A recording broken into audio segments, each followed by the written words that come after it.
사람을 기분 나쁘게 하는 방법 중에 하나가 뭐냐면 비웃는 겁니다. 나는 진지하게 이야기하고 나는 진지하게 대하고 있는데 상대방이 날 비웃어버리면 어때요? 그러면 당황스럽고 그리고 수치심도 느끼고 자존감도 무너지게 됩니다. 그래서 이렇게 내가 뭘 얘기해도 상대방이 날 비웃어버리고 대수롭지 않게 여기게 되면은 그 관계가 이제 깨지게 되죠. 저 사람하고 내가 관계를 하면 안 되겠구나. 심지어는 그게 심하게 되면 어떻게 돼요?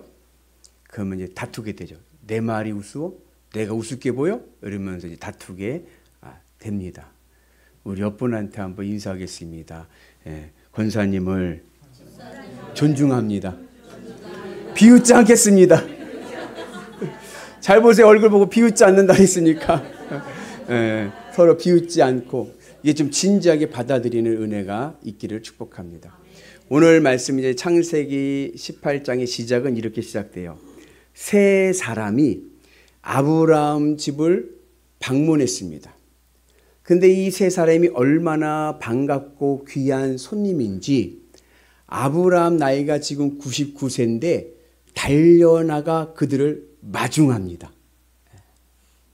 얼마나 기쁜지. 그러면서 뭐라 하냐면 주께 은혜를 입었사오면 상쾌하신 후에 가십시오 라고 이야기하면서 극진한 대접을 합니다.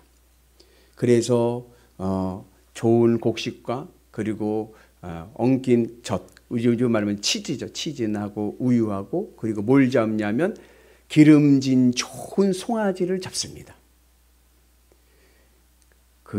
여러분 이스라엘 사람들이 잔칫날 뭘 잘 잡냐 하면은 양이나 염소를 잡아요. 그럼 양이나 염소를 한 마리를 잡으면 몇 명이 먹느냐?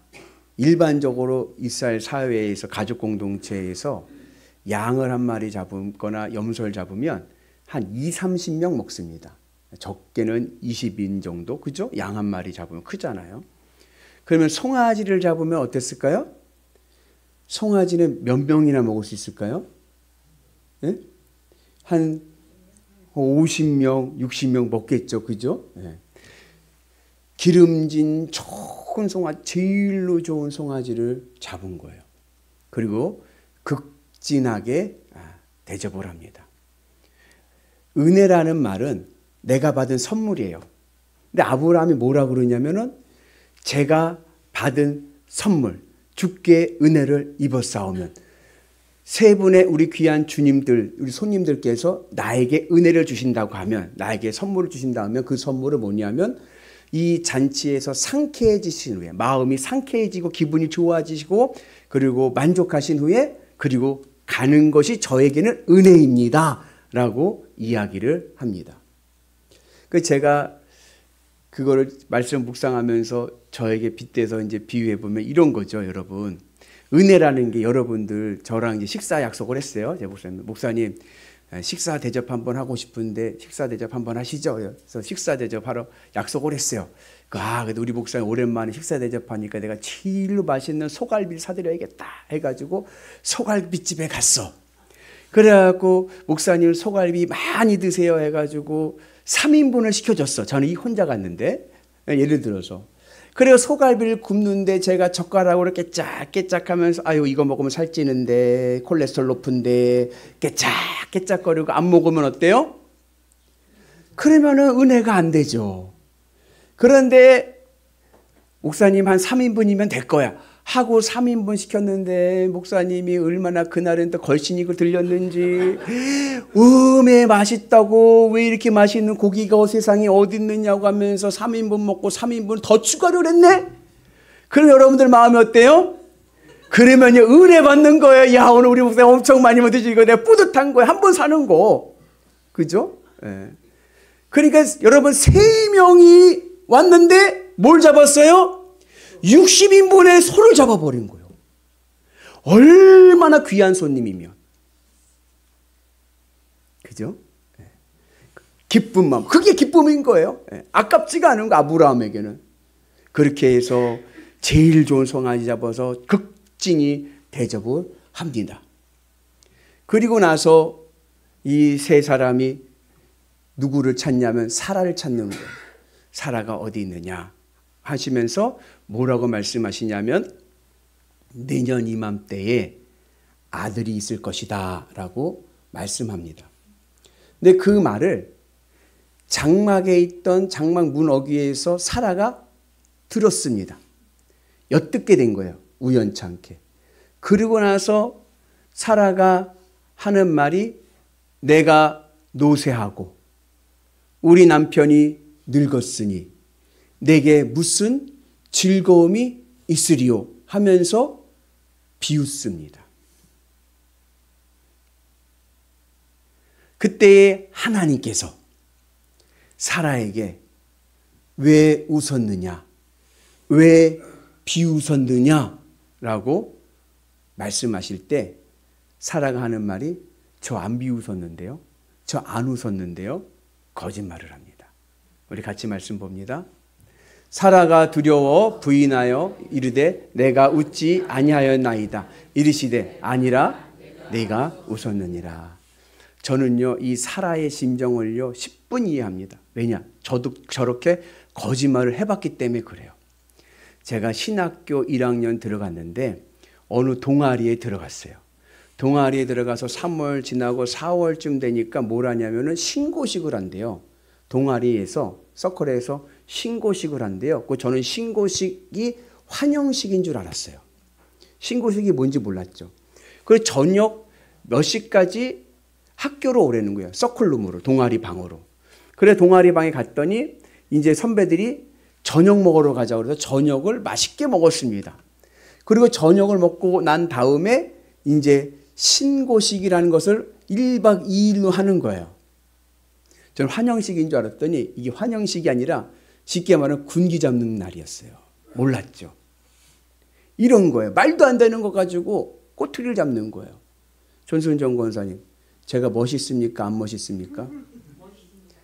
그러면 어제는 안 멋있다는 얘기네요. 엎드려 뻗쳐 이러는 거예요. 예? 멋있습니다. 그러면 어제는 안 멋있었냐? 엎드려 뻗쳐 이렇게 나가는 거예요. 전순정 권사님, 이거 모양이 어때요? 둥그래요? 이건 네모네요. 네모네요. 이거 둥그래요? 네모네요? 아, 제가 네모네라고 그랬잖아요. 엎드려 뻗쳐. 그러는 거예요. 그리고 이제 한참 또 한 바퀴 돌아. 그러고 나서 전순정 권사님, 이거 동그래요? 네모네요? 네모네요. 이게 동그랗지 어떻게 네모네요? 또 엎드려 뻗쳐. 야, 말도 안 되는 온갖 저기를 가지고 계속 걸고 그래서 계속 엎드려 뻗쳐. 원상복교 아시죠? 머리로 박는 거. 원상복교, 푸시업 50회, 100회, 와, 새벽 1시, 2시가 넘어가는데 온몸에 땀을 쫙 빠진 거예요. 야, 마음에서는요, 야, 이건 뭐냐면, 이제 뛰쳐나가냐, 안 뛰쳐나가느냐 해서 이 신고식을 버텨야 그 서클 내 멤버가 되는 거예요. 뛰쳐나가면 안 되는 거예요. 뛰쳐나가면 이제 아웃인 거예요.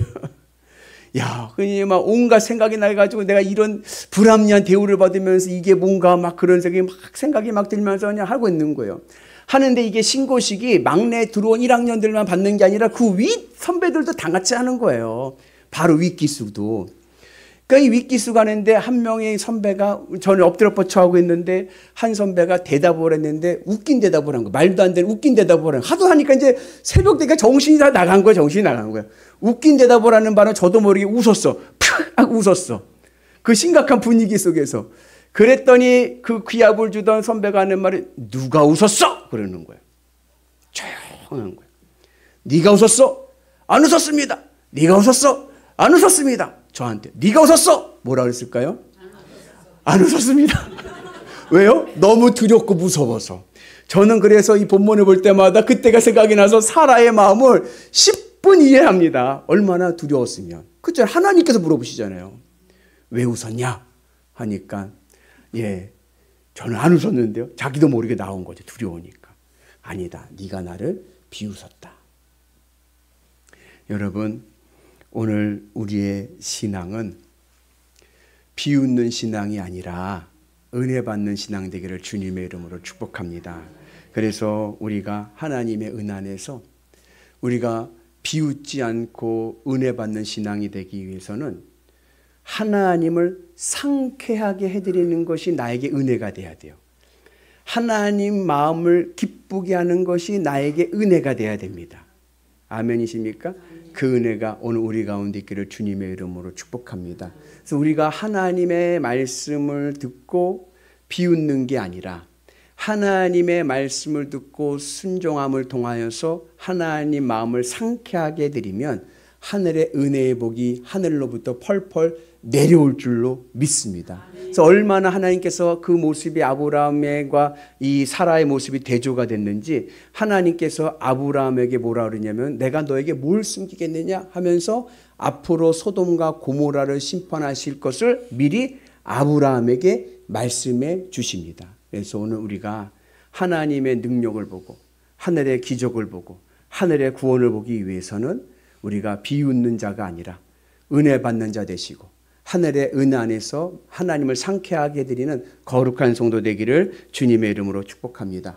우리 옆 분한테 한번 다시 한번 격려하겠습니다. 비웃지 말고 은혜 받읍시다.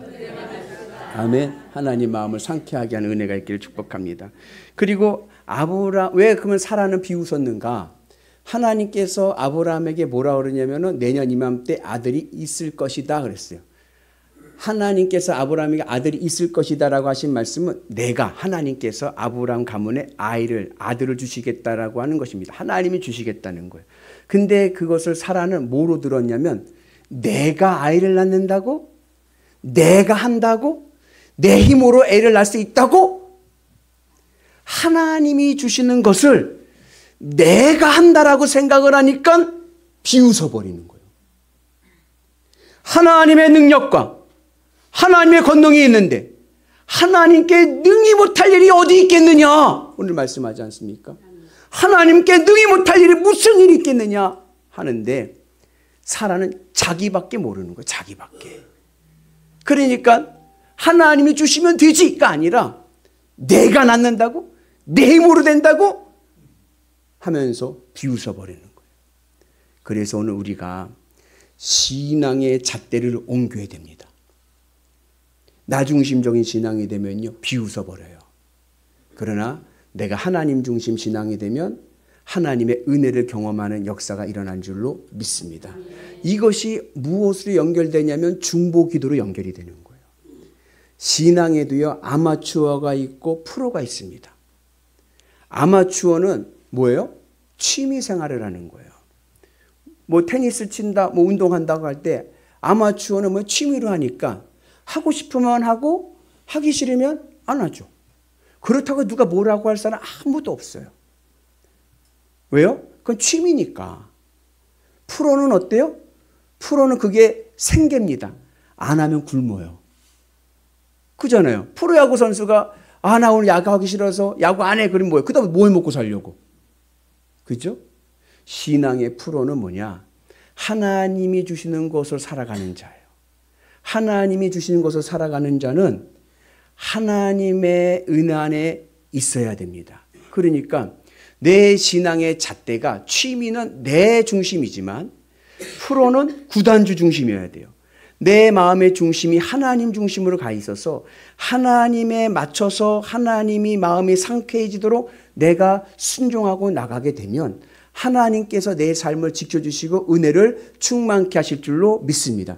그렇게 내 신앙이 아마추어에서 프로로 가는 그 경계의 전환점이 어디서 시작되느냐? 이것이 바로 주님의 십자가의 은혜입니다. 사도 바울이 늘 고백하는 게 뭐예요? 나는 날마다 죽노라. 날마다 죽노라. 겉사람과 속사람 늘 투정을 해. 늘 투정을 해. 네. 그 가운데서 날마다 주님의 십자가로 나를 쳐서 복종하는 거죠. 그래서 내 마음에 있는 것들 내려놓고 주님으로 채워서 주님으로 기쁘고 주님으로 만족하고 주님으로 배부른 자는 하나님의 뜻을 이룰 수 있는 능력 있는 하늘 백성 될 줄로 믿습니다. 그리고 그렇게 되면 누가 보이느냐? 이웃이 보이는 거예요. 옆 사람이 보이는 거예요. 취미로 신앙생활 하는 사람은요, 옆 사람이 보이지 않습니다. 왜요? 나만 보이니까. 나만 내 배고픈 것만 채우면 되니까. 옆 사람이 보이지 않습니다. 그러니까 누가 뭐라 그러면 비웃어버리지. 그러나 내 마음이 채워져서 주님으로 기쁘고 만족하고 배부른 자는 이웃을 바라보게 되니까 이웃을 비웃는 게 아니라 이웃의 어려움과 아픔을 내가 도와주고 섬기는 사랑의 손길이 되는 줄로 믿습니다. 그래서 하나님께서 아브라함에게 말씀합니다. 내가 너에게 뭘 숨기겠냐? 우리 사이에. 그러면서 소돔과 고모라를 심판하실 것을 말씀합니다. 그 말을 듣는 이 아브라함의 마음에 너무 마음이 아픈 거예요. 그 영혼들이 불쌍한 거예요. 왜 그들이 심판을 받느냐? 두 가지 이유인데 하나는 그들의 부르짖음을 들으셨어. 약자들. 그러니까 강한 자가 약자를 밟아버리는 거예요. 그 약한 자들의 그 불합리한 고통 속에서의 그 부르짖음을 하며 들으셨고, 그리고 소돔과 고모라의 그 퇴폐적이고 쾌락주의의 부패한 사회상에 하나님께서 심판하시기를 결정하신 거예요. 근데 그 모습을 보면서 아브라함은 그 영혼들을 구하고 싶은 그러한 마음이 생기는 거예요. 그래서 아브라함이 하나님 앞에 중보기도를 하는데 이렇게 얘기합니다. 하나님, 그런데 혹시요, 하나님 심판하시다가 혹시 그 안에 있는 믿음 좋은 사람들도 같이 다 심판받으면 어떻게 해요, 하나님? 그러니 하나님, 만약에 그 소돔과 고모라에 의인 50명이 있어도 하나님 심판하시겠습니까? 라고 묻습니다. 그러니까 하나님께서 뭐라고 하셨냐면, 의인이 50명 있으면 내가 심판하지 않을 거야. 아, 그래요, 하나님? 잠깐 생각해 보니까, 근데 혹시 또 50명이 안 될 수도 있어. 그럼 하나님 죄송한데, 하나님, 그러면은 50명에서 5을 뺀 45명이 의인이 있으면 어떻게 하실 건가요? 그럼 5명 때문에 심판하실 건가요? 그랬어요. 그랬더니, 아니, 45명 있으면 내가 심판하지 않지? 또 그러셔요. 아브라함이 또 있다가, 근데 하나님, 죄송한데요, 40명 있으면 어떡할까요? 40명? 그래요. 하나님께서 40명? 그러면 내가 심판하지 않지. 그렇게 해가지고요. 하나님, 30명은요? 20명은요? 10명은요? 10명까지 내려간 거예요. 하나님께서, 그래? 의인이 10명 있으면 내가 심판하지 않지. 근데 아브라함이 거기서 더 내려가지 않고 조용히 돌아갑니다. 왜 아브라함은 10명에서 멈췄을까? 그 당시 유대 이스라엘 공동체 사회의 구조를 이해하면 쉽습니다. 이스라엘 공동체에서 최소의 공동체의 단위는 10명입니다. 그러니까 10명이 하나의 최소의 공동체예요. 그러니까 제가 알기로는 기독교 대한감리의 감리교회가 되기 위해서는 최소 그 교회 교인이 교족부에 12명인가 13명인가가 있어야 교회입니다. 목사님, 그러면은 만약에 5명밖에 없으면 어떻게 되나요? 그러면 그건 교회가 아니라 기도처예요. 기도처라고 부릅니다. 그래서 여하튼 간에 교회를 개척할 때는 온 가족 다 교족부 15명 이걸 채워야 돼. 12명 채워야 돼. 그래야 교회가 되는 거예요. 그런 식으로 이스라엘 사회에서 최소의 공동체의 구성원은 10명입니다. 그래서 유대인들은 유대교회에서 회당에 모여서 집회를 할 때 몇 명이 모여야 집회를 하느냐? 10명 이상 모여야 집회를 합니다. 10명이 안 모이면 그날은 공치는 날이에요. 다시 돌아가야 돼요. 천주교회는 3명 이상 모여야 미사를 드립니다. 왜냐하면 예수님께서 너희들 두세 사람 모인 곳에 내가 함께 하겠다 하셨기 때문에 두세 사람은 있어야 미사가 되는 거예요. 혼자 오면 안 해요. 그러나 개신교는 우리는 어때요? 우리는 아무도 없어도 목사 혼자 예배를 드려. 왜요? 그곳에 성부, 성자, 성령님이 함께 하시기 때문에 그런 거예요. 이 구조의 생각이 그 당시 고대 이스라엘 사회에서의 최소의 공동체 단위 10명이야. 적어도 10명은 있어야 그 사회를 변화시킬 수 있다는 겁니다. 적어도 우리 연천군이 변화되려고 하면 우리 연천군의 의인 10명은 있어야 연천군이 변하는 거예요. 그런 의미에서 아브라함은 더 이상 묻지 못하고 그리고 돌아갑니다. 그런데 아브라함의 신앙이 프로 신앙이긴 한데 조금 아쉬운 게 있어요. 그게 뭐냐면 보세요. 맨 처음에 몇 명을 물어봤어요? 50명. 그 다음에요? 45명. 그 다음에요? 40명. 그 다음에요? 30명. 그 다음에요? 20명. 그 다음에 10명. 몇 번 물어봤어요? 몇 번 기도했어요? 6번. 전 여기에 너무 아쉬운 거. 왜? 한 번 더 기도해서 7번을 채웠으면, 예? 7번을 채웠으면, 하나님, 그러면 한 명은 한 번 더 기도했으면 하나님이 그 기도를 들으지 않으셨을까? 아브라함은요, 그 당시의 상식과 그 당시의 문화와 그 당시의 관습에서 열이면 되겠지 했지만 우리는 그걸 넘어서서 한 번 더 기도하는 은혜가 있기를 축복합니다. 생각으로는요, 형편으로는요, 여건으로는요, 이제 끝났어. 더 못 살 수가 없어. 이제 포기해야 돼. 그런 마음이 드는 상황이더라도 한 번 더 기도하는 은혜가 있기를 주의 이름으로 축복합니다. 하늘의 구원은 내 모든 건 내려놓을 때 일어나는 거예요. 그래서 여러분, 어렵고 힘든 가운데 내 숨이 턱턱 막힐 때 이제 끝났구나. 이제 난 끝났구나. 그때 어떤 마음을 가져요? 한 번 더 주님께 매달리자.